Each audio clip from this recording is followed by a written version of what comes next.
first thing I'd like to begin with is experience, your own personal experience with the process of seeking, receiving, and following the divine guidance. If you could speak of an experience or two that you've had. Yeah. Okay, Mark, I prayed about this, and whether or not to share something that's very personal, and it is the origins of my call to religious life, because it has been my foundational experience. And what happened to me, I was 21 years old, living in Los Angeles, dating the world, no thought whatsoever of ever becoming a nun. And I came home from a date. I'm sure we were in Hollywood, probably dancing to Glenn Miller or something like that. It was about 2:30 in the morning. I went to my bedroom, and all of a sudden, I was just enveloped in an experience that was, in later reflection, so clearly God. I knelt down beside my bed, and the clarity is still present to me, the clarity of, this is what God is inviting me to do, to give my life to God. And I wanted to do it, even though I had never, ever thought about it. And I felt, first of all, the experience was most unexpected. It was sudden. It clearly brought me to my knees. The overflow of tears was right there. I had a clarity about it that has stayed with me all these years. And that is the foundational experience of guidance for me, and I often use it as an experience against which I can measure other experiences in terms of guidance. Is it in harmony with this or in disharmony? And then I had to live with, my beginning to tell people. My mother was thrilled. My father said, Mary Ann, you are so proud. I don't want you to do this, because if you're not happy, you will not come home. He knew me. I have been extremely happy my whole life. And even though I've had some very difficult times, and my initial formation years, which were here, I'd never been to this place, and it was very strange, religious life in 1947, and all these old customs, and it just was so strange. And parts of it were difficult for me, but the experience was like, I thought of this image this morning when I was praying about this. It's like a river flowing deep within me that I could dip into at any time and say, here I am again, God. And I am so clear about, you're wanting me for yourself. I felt claimed by God. And I continue to feel that. And it is not for myself, it is for the world, namely this gift. Today I know about people having experiences of God. I am a spiritual director, and I help them facilitate that. I teach spiritual guidance in many parts of the world. I've done that, as well as here. And so I know now that clearly that was, well, maybe from the Hebrew Scriptures, a visitation of God to me. I don't understand it. It is beyond my understanding. But it has given me light and a sure foundation and clarity about what I'm about. Beautiful. Do you have questions to ask me about that, or? Yeah. Okay. The experience when you said you went into your room and you had this experience. I did. If you could talk more of what it felt like. Yeah, okay. I want to say again, it was sudden and it was unexpected. To put feeling words on it, I would say extremely consoling. That's a word from our tradition, consolation. I felt filled with consolation, with peace, with light. Now these are all later reflections, because when you're in the experience, you don't have that awareness, you're simply in it. Yeah. And I just remember I just fell to my knees beside my bed, and I was there, I think, a long time, and glad to be there, and woke up the next morning just, again, with that kind of consolation and peace that moved into a feeling of, I keep wanting to use that word, clarity and strength and a lot of courage. I think of, courage, put fresh heart into. And I felt like God had put fresh heart into me to do this. And when you said you had a clarity about what... That I was to give my life to God this way. Did you have the thought, or did you hear a voice? How did it come to you? No, it was not a voice. What was it? No, it was not a voice. How did I know it was religious life? There was something about the experience. The very experience revealed it to me that this is what I'm to do. And in 1947, if you're going to give your life to God, you gave it in religious life. So that was not a question for me. Today you can do it in many ways for women. But then that was what it was. And it was just, I knew it in the experience. I don't know. No one's asked me that question, and it's a very good question. How did I know? It's awful to say, I just knew. And I knew from the felt experience. God is not my feelings, clearly, but I knew through those feelings that this is what I was to do. Some light given. Were there words? I don't think so. No. Because in my own subsequent experiences of God, they have not been words. They have just been these unasked for visitations. That is that's the most foundational, probably the most profound. But visitations, is it more like a feeling of presence? Yes, profound presence. That's good. Yes, it was presence, the presence of God. You felt the presence? Absolutely, I felt the presence. I knew it was God. There was no question in my mind that it was God. Yes, it was presence. And the presence left me feeling consoled, extremely happy, very free. Very free. I didn't know that in the experience, but I was free to tell people to take the steps, despite everybody saying, "Oh, Mary Ann, this is not, what do you mean? You're just beginning your life." I was studying music and Hollywood voice and piano, and I was just, I was on a track. And this came. And would you say that the presence communicated your calling in and of itself? Yeah, I think the presence communicated the direction I was to take. Yes. Yes, I think. Yeah, that's very helpful, to name that as presence. That communicated the direction. It was just sudden, spontaneous, and clear. Now, do you have a sense, of any experiences or processes that led you to that point, or was it really sudden? No, I don't think so. I came from a very religious family in the sense that my mother went to Mass every morning. Those 3 years that I had out of high school, I was in New York. I was in love with a man at West Point, and I was there about 6 months, and then I came home and continued my study of voice and piano, and never with the thought of religious life. I think I prayed. I would go to church. I remember even in New York trying to go to church every day. Right in Manhattan, I'd never been there, and I liked to go to church. I found it a very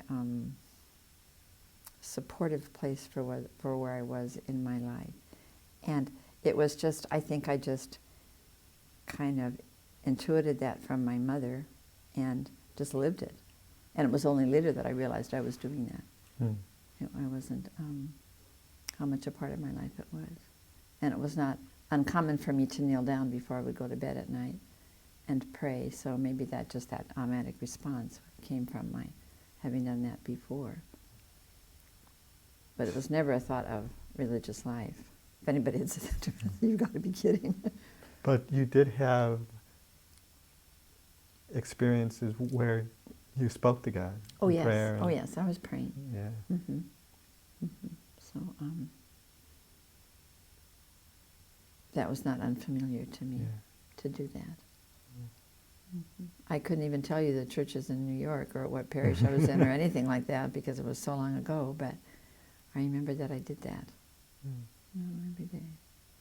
And I remember the Catholic chapel at West Point was very meaningful for me, and prayed there on weekends a little bit, but mostly I was just having fun. Yeah, that was very much a part of my life.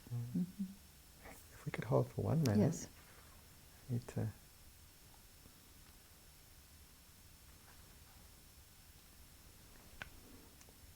Now,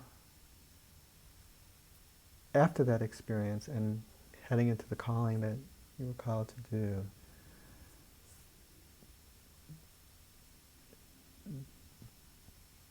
did you have, I'm trying to think of this, more experiences like that? In terms of feeling the presence and being guided personally? I had experiences of God. I don't know that I would say they were all guidance. I could share one with you that happened in that corridor right out here. Another one that was like sudden like that, that I think gave me guidance. I had been at a staff meeting here, and I came across badly. I was pushing my point with a lot of feeling and strength, and I wanted my way clearly about this particular agenda item that we were talking about. And when it was over, I immediately thought, oh, I know I have come across very poorly here. And there was a man on our staff that I care a lot about. I was going directly to his office to explain what I really meant so that I would come across okay. And the meeting hadn't been over 5 minutes. Then I headed down that corridor. I was right about in the middle of that hall when I had an experience that I could only say was piercing. It was a painful, piercing experience. At the same time consoling, and it brought clarity and light, and tumbling down before me came all of the behaviors in which I engaged to protect my own self-image. And of course I did not go to his office. I went into the back of chapel and just dealt with that profound sense of, oh, I have been living this way for years, wanting people to think well of me and wanting to be well liked, although that wasn't a concern of mine really, because I came from a wonderful family that made me feel good about myself all my life, but it was like very, very searing and very purifying, and made me take note of those behaviors, and it gave me guidance in terms of when I would catch myself doing that. I was like, Mary Ann, what are you doing? And that never left me. That sense of, I had never put the word guidance on it until I was, like talking with you and thinking a little bit about this. But it was clearly guidance around my behavior that was not loving, that was not selfless, that was very focused on myself and not concerned for the world, where I want my focus to be. So it was very related to that, and just an ongoing kind of purification, and for which I'm really grateful. Yeah, I'm really grateful. But it was right there. That's holy ground. That's very holy ground for me. Have you had also experiences in which you actively sought guidance? Yes. Yeah. I was thinking about this morning and thinking how one of the things I do in my own practice of spiritual direction is a kind of current expression of the Hebrew word Haggadah, keep it purring on your lips. And what I keep purring on my lips is from Wisdom 9. wisdom of God be always at work in me. And so as I'm sitting there, when I'm realizing I don't know what to do next, I don't know what to say, even as an experienced director, I haven't a clue what's going on. I don't know what spirit is moving here, God's good spirit or some other spirit. I could kind of lean back into God, and the inner, what was like purring on the lips of my heart was, wisdom of God be always at work in me. And I just feel that in praying that I was given, or I am given, what to do next. Not that everything became clear, but I would know the next step. Say something, be quiet, come at it this way, knowing that I have to take this to supervision, I have to pray more about it afterwards or whatever, but that's a practice that I've interiorized, and I use it a lot. And when the guidance comes, when you're doing that practice, how does it come to you? Is it... That's a good question. How does it come? Let me think about that for a minute. How do I know?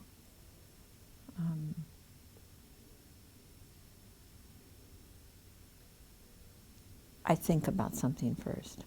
I think it comes in my thought processes. I have a thought about what to do, and it's in harmony with my affect. And so I either continue to be quiet, or this all happens very fast, or I say something. And you know what else it does? I become very unself-conscious.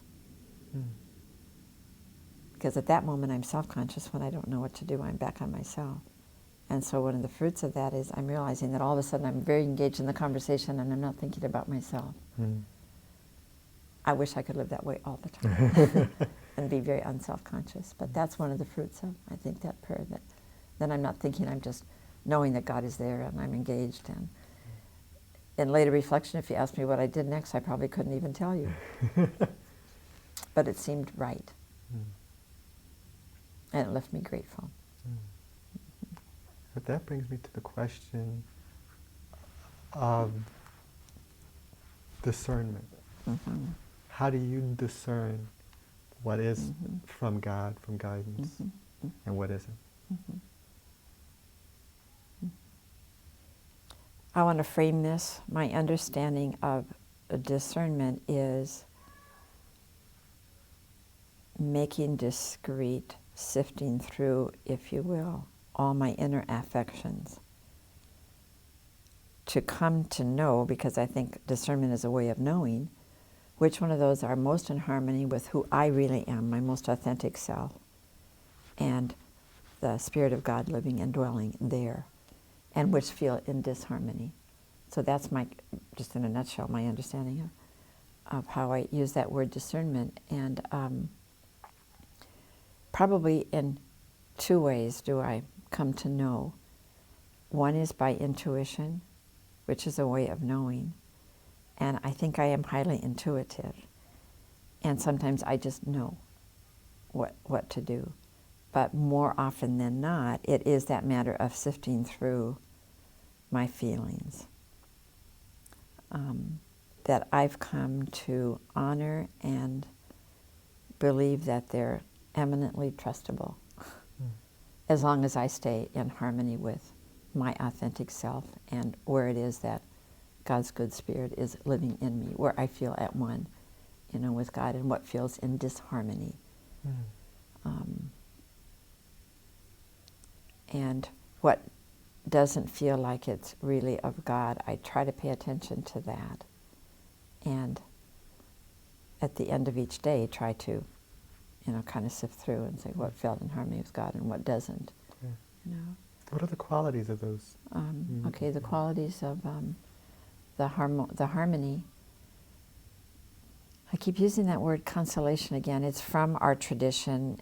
It's a word that's used in the spiritual exercises of St. Ignatius, which I know well, and the kind of rules or guidance for discernment at the end of the exercises. And it's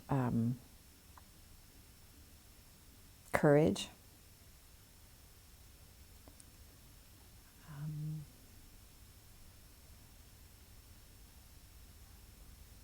it's very loving. It's a feeling of both being loved and wanting to love and wanting to be loving. I'm describing consolation now.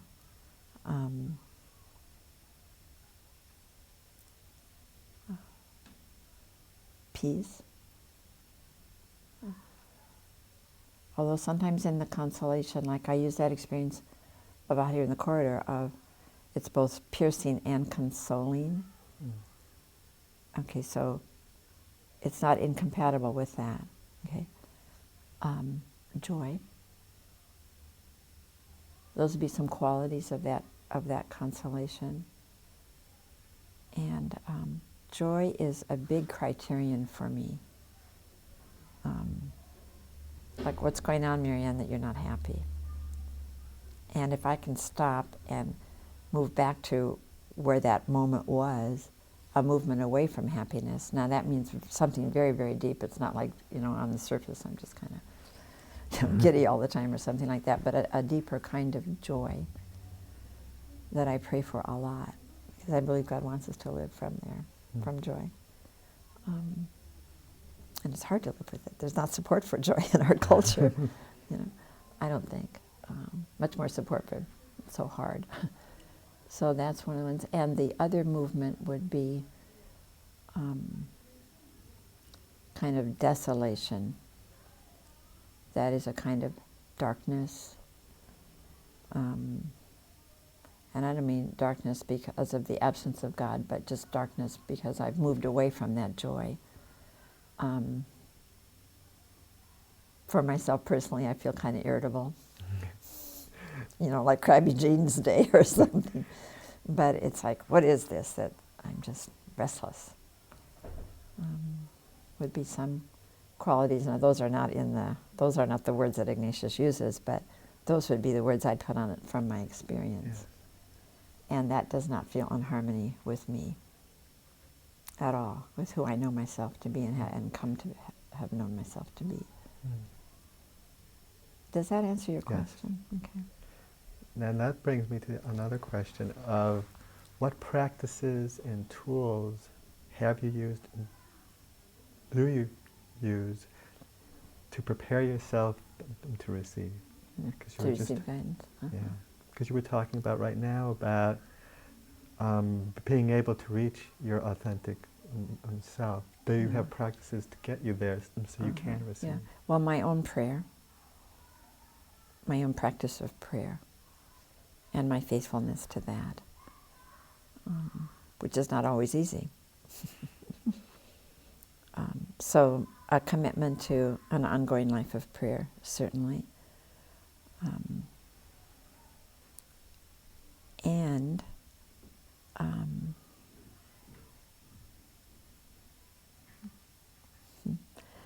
I mentioned at the end of the day to try to reflect back over the day on trying to look at where did I don't know how this is going to sound, but this is the best I could describe it. Like, where did the real movement of God seem to be, and how did I respond to it? And I am only going to know that by how I am feeling at the end of the day when I stop to do that. I've just come to say the only way into how I am at any given moment is how I'm feeling. And I try to really pay attention to that. I'm a high feeler, if you know Myers-Briggs, but I don't even register on the T side.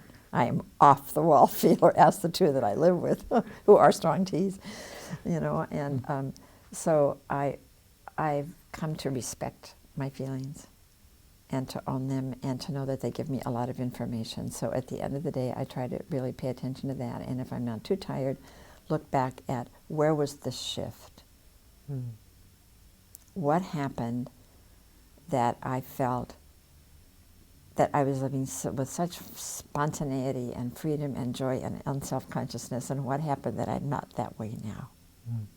And the sooner I can identify that, the better it is for me. I don't know why the tears are coming, but that's very important to me.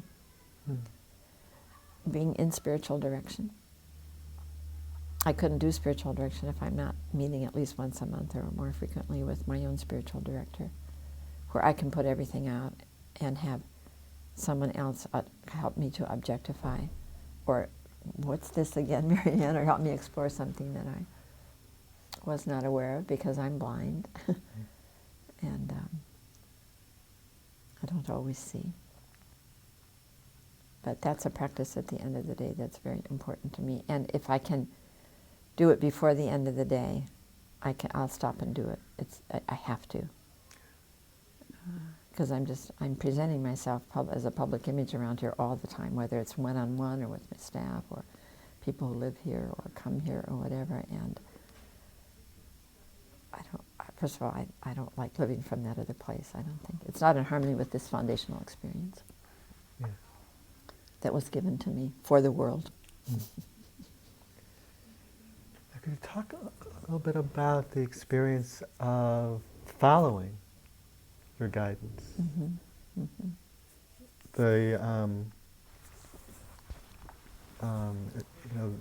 The obstacles to following, and or to, and the fruits of following. Mm-hmm.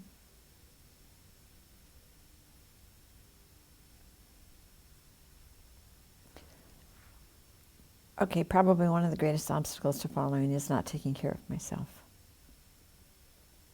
Getting too stressed in my work, taking on too much,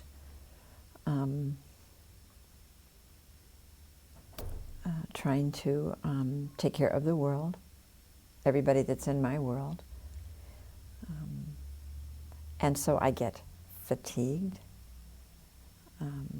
My brain gets scrambled. Which means I don't have that clarity, I don't think clearly, and I don't always pay attention to my own needs for time off, just for a day when I'm going to do nothing. That's very hard for me. The good Sister of Mercy is always working, and we learned that well. When in doubt, work. So I think I kind of got it internalized it from my father, who was a perfectionist, and so, that kind of all fits together. And then I came to my community where you had to try to do everything perfectly and drove everybody crazy. So that's still a great cutting edge for me, is taking care of myself, because it moves me immediately away from that place of being able to be in touch with the guidance and being able to follow it when I'm tired and emotionally fatigued and spent. I can't get in touch with that, But I can go like that for days before I will really recognize what I need to do. And I have good friends that help me. Mary Ann, what are you doing? One more thing. What is this? And that's very helpful. So that's a curb on. I need that supportive presence of friends and family to calm me to be more than I am. And so, have you experienced obstacles after you received your guidance? Like doubting it, following it? Yeah. Or is it very? No, it's easy? not always easy. They would come in the form of doubting. Was that really from God? Is this really what I'm supposed to do? And so it would be, I think the spirit that works against God's good spirit starts in my thought processes. And I begin to doubt, and it's always very reasonable. Yeah. Very reasonable. Yes. Or I wouldn't be attracted to it. So it's always very reasonable, but then it plays out in my affect, and it doesn't fit. But I can go with it for some time before I pay attention to the voice. I live inside of the voice, and don't do that. This couldn't have been from God, and that kind of thing. So, no, it's not always easy. That's why I need friends, and that's why I need a spiritual director. And that's why I need to take that time at the end of the day, and longer periods of time, so that I can get in touch with that. Because I don't want to make it sound like it's all really easy and smooth sailing, because it's not. Except I've lived a little longer.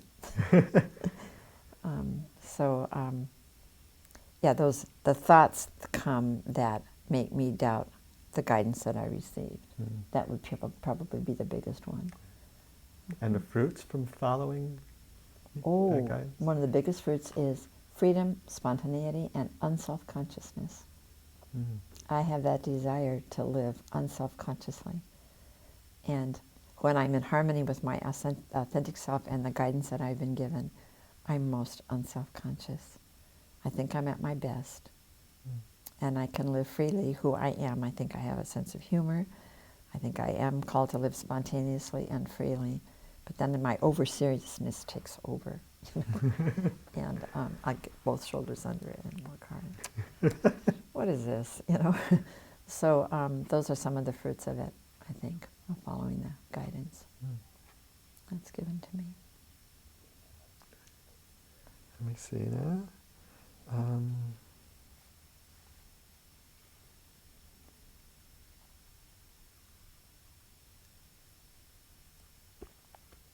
Could you talk about the notion of surrender and how that process fits into this idea of guidance, this life of... Okay. I'm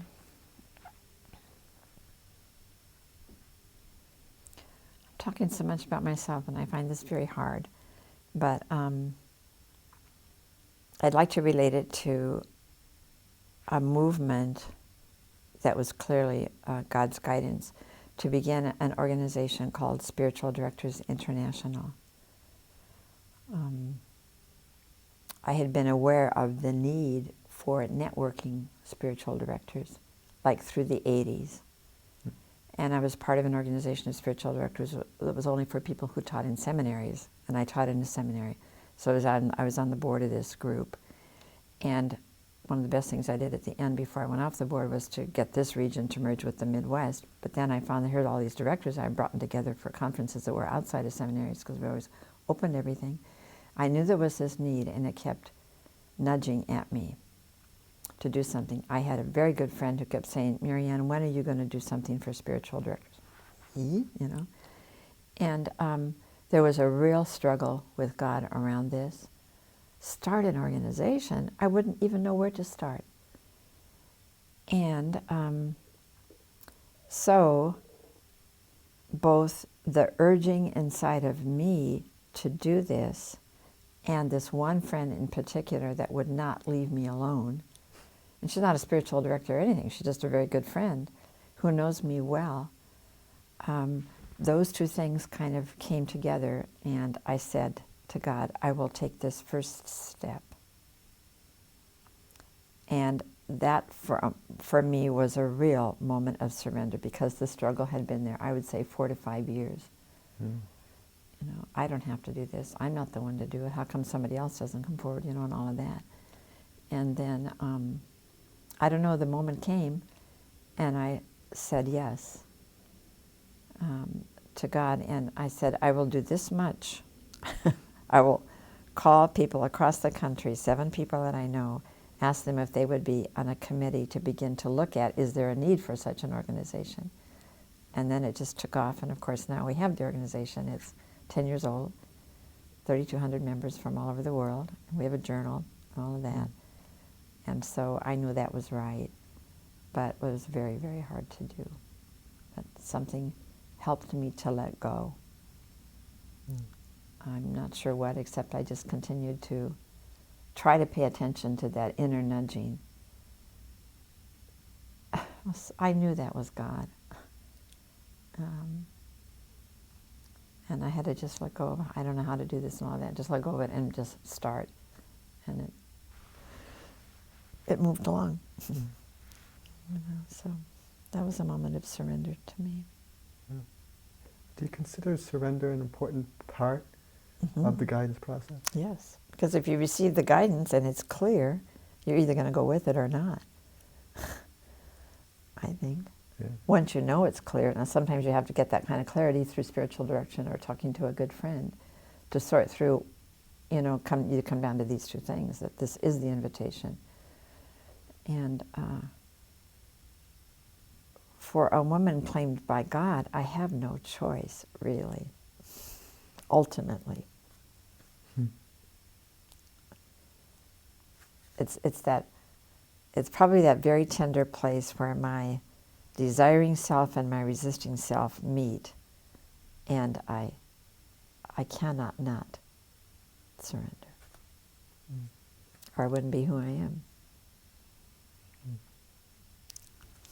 I don't know. Let's stop for a moment. Yeah, please. Do you see, looking back on your personal experiences and on your experiences with others, can you talk about the whole process of guidance, this seeking, receiving, and following, in terms of any patterns that you see in the experience itself?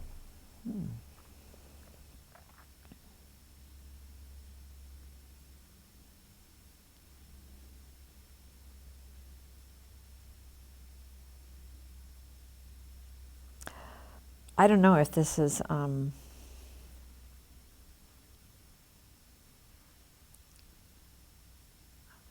don't know if this quite says it, Mark, but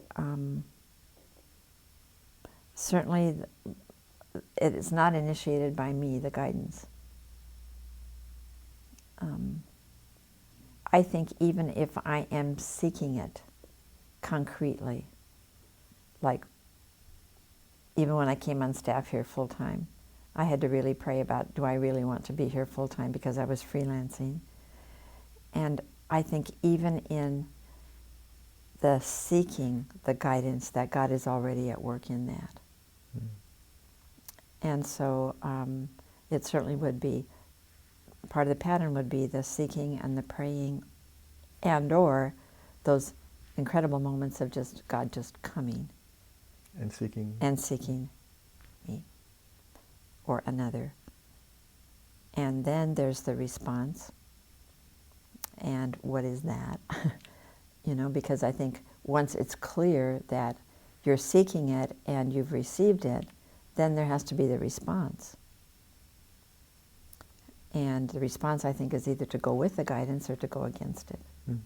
And God leaves us free. God leaves me incredibly free to go with that or not.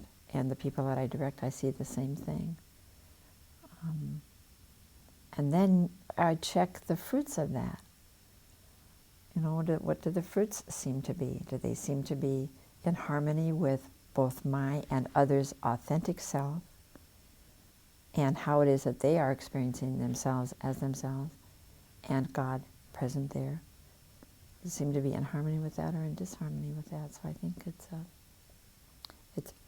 praying, receiving it, responding to it, and then checking the fruits of that, and finding out also, am I continuing to respond? Because that seems an important piece that would be part of a pattern. I hadn't thought of it in terms of a pattern. Does that help? Yeah. Actually, I'd like to ask you a question on that. And that, are there times where you receive guidance, but it's hard to be clear about what it means? Or how? Yes. Could you talk about that? Yes. Sometimes it is so clear. And I said yes, so immediately now let me pull on my experience.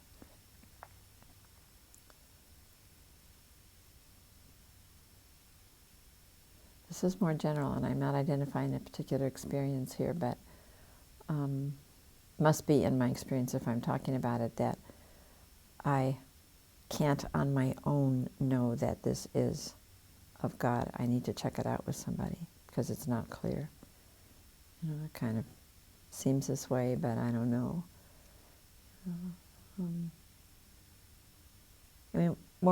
I'm making decisions all the time, right?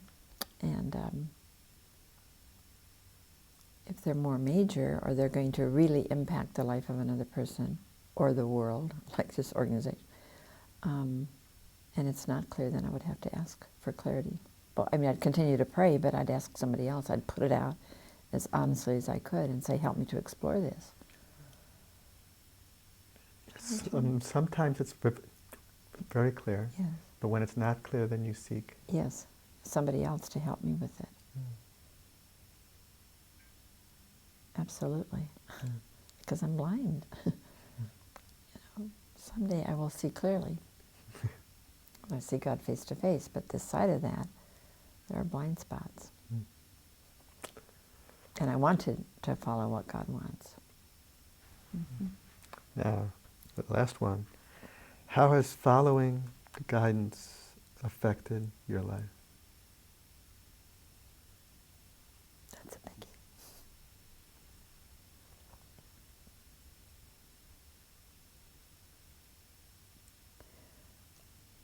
In an overall sense, I believe following God's guidance has brought me to be most who I am. Because I think that's what God wants. God's will, if you will, for us is to be our true, authentic selves, to be who God has made me to be. And that the guidance has, kind of stripped away anything that is false or illusory, that is not truly Mary Ann. Now that doesn't mean I'm really my true self yet. I'm still on the way. I think will always be, but I think following it has helped me to become most who I am and to freely live the gifts that I have been given. Because I think I've been given many gifts. And it's to be able to live them for the world. They're not for me. And, okay, that's one piece.